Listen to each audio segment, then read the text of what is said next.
ರಾಜ್ಯದ ಭದ್ರಾ ಮೇಲ್ದಂಡೆ ಯೋಜನೆಗೆ ಹಿಂದಿನ ಮೋದಿ ಸರ್ಕಾರ 5,300 ಕೋಟಿ ನೀಡಿ ಬಜೆಟ್ನಲ್ಲಿ ಘೋಷಿಸಿತ್ತು.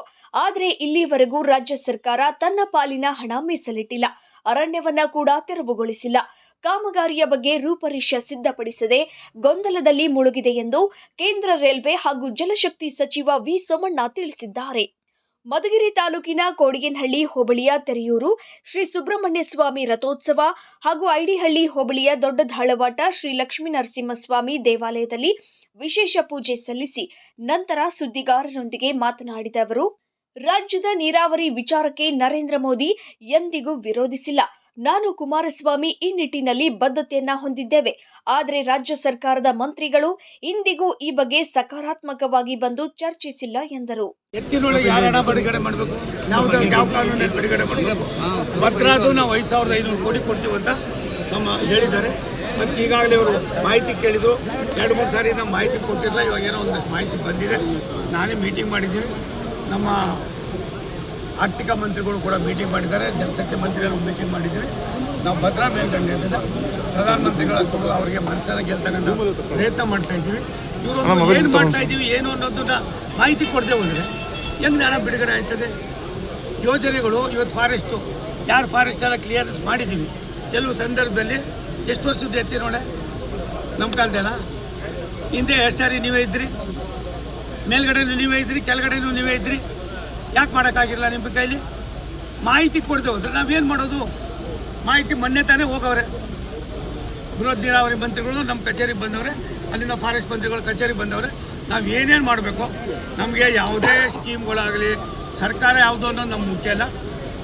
ರಾಜ್ಯದಲ್ಲಿರ್ತಕ್ಕಂಥ ಜನರ ಎಲ್ಲ ಒಂದು ಕಡೆ ಅಭಿವೃದ್ಧಿ ಮುಖ್ಯ ಆಗಿದೆ. ರೈತರ ಭಾವನೆಯಲ್ಲಿ ಯಾವ ರೀತಿ ನಾವು ಕೆಲಸ ಮಾಡ್ತಾಯಿದ್ದೀವಿ ನಿಮಗೂ ಗೊತ್ತಿದೆ. ನಮ್ಮಿಂದ ಒಂದು ಸಣ್ಣ ಅಪಚಾರವೂ ಇಲ್ಲ. ಬೇಕಾದ್ರೆ ಚರ್ಚೆ ಬರೋದಾದರೆ ಎತ್ತಿನೊಳಗೆ ನಾವು ಯಾವತ್ತಾರು ಭದ್ರಾ ಮೇಲ್ದಂಡೆಗೆ ಹೇಳಿರೋದು ನಿಜ. ಅದಕ್ಕೆ ಒಂದು ಹಂತಕ್ಕೆ ಬಂದಿದೆ. ಇವಾಗ ಕ್ಯಾಬಿನೆಟ್ಗೆ ಹೋಗೋದಕ್ಕೆ ಏನೇನು ಮಾಡಿದ್ದೀವಿ ಅಲ್ಲ, ಚರ್ಚೆಗೆ ಪಂಥವನ್ನು ನೀಡ್ತಿದ್ದೀರ ಸರ್, ಆಹ್ವಾನ ಕೊಡ್ತೀರಾ? ಅಂತ ಆಹ್ವಾನ ಅವಶ್ಯಕತೆ ಏನ್ರಿ ಇದೆ? ನಾನೊಬ್ಬ ಮಂತ್ರಿ ರೀ, ಬರ್ಬೇಕ್ರಿ ಇವರು ಬಂದು ಕುತ್ಕೋಬೇಕು, ಅಧಿಕಾರಿಗಳು ಕರ್ಕೋಬೇಕು, ಚರ್ಚೆ ಮಾಡಬೇಕು. ಒಂದಲ್ಲ 2 ಸಾರಿ ಚರ್ಚೆ ಮಾಡಿದಾಗ ಆಯ್ತದೆ.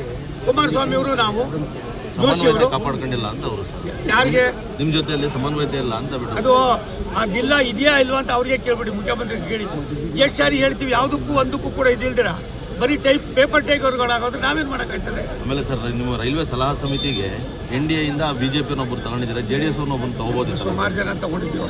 ಇಲ್ಲ, ಮಧುಗಿರಿಯಲ್ಲಿಂದ ಸರ್. 1 ನಿಮಿಷ ತಾಳಿಲಿ ಎಲ್ಲ ಮಧುಗಿರಿಯಲ್ಲ. ಅಂಜನಪ್ಪರು ಯಾರು, ಕಾಮರಾಜ್ ಯಾರು, ಯಾರವರು ಇನ್ನೊಬ್ರು ಕಾನ್ಸ್ಟಿಟ್ಯೂನ್ಸಿ ಯೂನಿಟ್ ಬರುತ್ತೆ. ಆಯ್ತಪ್ಪ, ಈ ಥರ ಎಲ್ಲ ಇವೆಲ್ಲ ಫೆಡ್ರಲ್ ಸ್ಟ್ರಕ್ಚರ್ ರೀ. ಯಾವುದೋ ಒಂದು ತಾಲೂಕು ಮತ್ತೊಂದು ಯಾವತ್ತಪ್ಪ ಇತ್ತು? ಯಾವತ್ತು MP-ಗಳು ಬಂದು ಹಿಂಗೆಲ್ಲ ಬೀದಿ ಸುತ್ತಾ ಇದ್ರಪ್ಪ? ತುಮಕೂರಲ್ಲಿ ಯಾವ ಥರ ಆಫೀಸ್ ಇತ್ತೇನ್ರಿ? ಅದು ನೀವೆಲ್ಲ ಅರ್ಥ ಮಾಡಿ. ಇನ್ನೊಂದು ಸರ್, ಈಗ ನಮಗೆ ಮಧುಗಿರಿ ಟು ಇಂದೂಪುರ ಸ್ಟೇಟ್ ಹೈವೇ ಇದೆ, ಸೊ ಡೆವಲಪ್ಮೆಂಟ್. 1 ನಿಮಿಷ ತಾಳಿ, ನಿಮ್ಗೆ ಯಾರಿಗೂ ಹೇಳಲೇ ಇಲ್ಲ ನಾನು. ತುಮಕೂರು, ಹೊರಟಗೆರೆ, ಮಧುಗಿರಿ, ಪಾವಗಡ, ರಾಯದುರ್ಗ, ಬಳ್ಳಾರಿ 225 ಕಿಲೋಮೀಟ್ರು ನ್ಯಾಷನಲ್ ಹೈವೇಗೆ ಈಗಾಗಲೇ ಕೊಟ್ಟು ನೀತಿ ಆಯೋಗದಲ್ಲಿ ಎನ್ಕ್ವೈರಿ ನಡೀತಾ ಇದೆ. 2 ಸಾರಿ ಸರ್ವೆ ಆಗಿದೆ. 4 ಲೈನ್ ಬರ್ತಾ ಇದೆ ತುಮಕೂರಿಗೆ ರೈಲ್ವೇದು.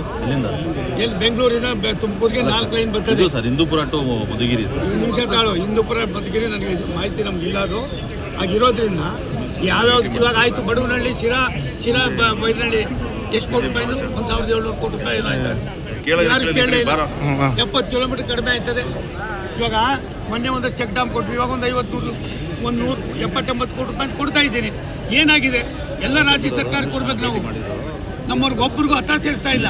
ಇದಕ್ಕೆ ಏನಾದ್ರು ಒಂದು ರೂಪ ಕೊಡಬೇಕು ಅಂತ ಯೋಚನೆ ಮಾಡಿದ್ವಿ. ಆಮೇಲೆ ಸರ್, ನಮ್ಮ ಕಾಂಗ್ರೆಸ್ MLC ಅವರು ಅಮಿತ್ ಶಾ ಅವ್ರನ್ನ ಭೇಟಿ ಆಗಿದ್ರಲ್ಲ ಸರ್, ಏನು ತಪ್ಪೇನು ನಿಮಗೆ? ಅಮಿತ್ ಶಾ ಅವರು ರಾಷ್ಟ್ರದ ಒಬ್ಬ ಗೃಹ ಮಂತ್ರಿಗಳು ಸೇರ್ಪಡೆ ಆಗ್ತಿದ್ದಾರೆ ಅಲ್ರಿ. ಅಲ್ಲಿಗೆ ಕಾಂಗ್ರೆಸ್ MLC ಅಂತ ಅವ್ರು ಬೋರ್ಡ್ ಹಾಕೊಂಡಿಲ್ಲ. ಅವರು MLC ಕರ್ನಾಟಕಕ್ಕೆ. ಅಮಿತ್ ಶಾ ಅವರು ಈ ರಾಷ್ಟ್ರದ ಗೃಹ ಮಂತ್ರಿಗಳು, ಸಹಕಾರ ಮಂತ್ರಿಗಳು ಆಗಿರೋದ್ರಿಂದ ಅವನು ಯುವಕ ಇದ್ದಾನೆ, ಬುದ್ಧಿವಂತ ಇದ್ದಾನೆ. ಅವ್ನ ಕೆಲಸ ಏನೋ ಇರ್ತದೆ, ಹೋಗಿರ್ತಾರೆ. ಸಪ್ರೇಟ್ ಒಂದು ಅರ್ಧ ಗಂಟೆ ಕರೆದು ಮಾತಾಡ್ಸಿದ್ರೆ ತೊಂದರೆ. ನಮ್ಮ ಮನೆಗೆ ಖುಷಿ ಆಗ್ತದೆ. ಎಲ್ಲರೂ ಬರ್ತಾರೆ ನಮ್ಮ ಮನೆಗೆ. ಅಲ್ಲಿ ರಾಜಕಾರಣ ಅನ್ನೋದು ಏನಿದ್ರು ವ್ಯವಸ್ಥೆಗೆ ಮಾತ್ರ ಅದು, ಎಲ್ಲದಕ್ಕೂ ಆಗ್ಬೇಡ್ರಪ್ಪ. ಇನ್ನಂತ ಬುದ್ಧಿವಂತರು ಹಿಂಗೆ ಹೇಳ್ಬಿಟ್ಟು ಭದ್ರಾ ಮೇಲ್ದಂಡೆ ಮಧುಗಿರಿ ಸೇರಿಸ್ತಾರೆ ಸರ್. 1 ನಿಮಿಷ, ನಾವು ಎಲ್ಲವೂ ಚರ್ಚೆ ಆಗ್ತಾ ಇದೆ. DK ಶಿವಕುಮಾರ್ ಅವರು ಎಷ್ಟು ತೊಳಲಾಡ್ತಲಿದ್ದಾರೆ ಅಂತ ನಿಮಗೆ ಗೊತ್ತು. ಅವೆಲ್ಲ ಬಗೆಹರಿದಾಗ ಎಲ್ಲ ಆಯ್ತು. ಶಿರಾ ಬಡವನಹಳ್ಳಿಯ 20 ಕಿಲೋಮೀಟರ್ ರಸ್ತೆಗೆ 588 ಕೋಟಿ ಅನುದಾನ ಬಂದಿದೆ. ಬಡವನಹಳ್ಳಿ ಬೈರೇನಹಳ್ಳಿಯ ರಸ್ತೆ ಅಭಿವೃದ್ಧಿಯನ್ನ 2 ವರ್ಷದಲ್ಲಿ ಪೂರ್ಣಗೊಳಿಸಲಿದೆ. ತುಮಕೂರು ರಾಮದುರ್ಗ ರೈಲ್ವೆ ಯೋಜನೆಯು 2 ವರ್ಷದಲ್ಲಿ ಪೂರ್ಣಗೊಳಿಸಿ ರೈಲುಗಳು ಓಡಾಡಲಿವೆ. ಈಗಾಗಲೇ ಹಲವು ರೈಲ್ವೆ ಮಾರ್ಗದಲ್ಲಿ 28 ಮೇಲ್ಸೇತುವೆ ಕಾರ್ಯ ನಡೆಯುತ್ತಿದೆ ಎಂದು ಹೇಳಿದರು.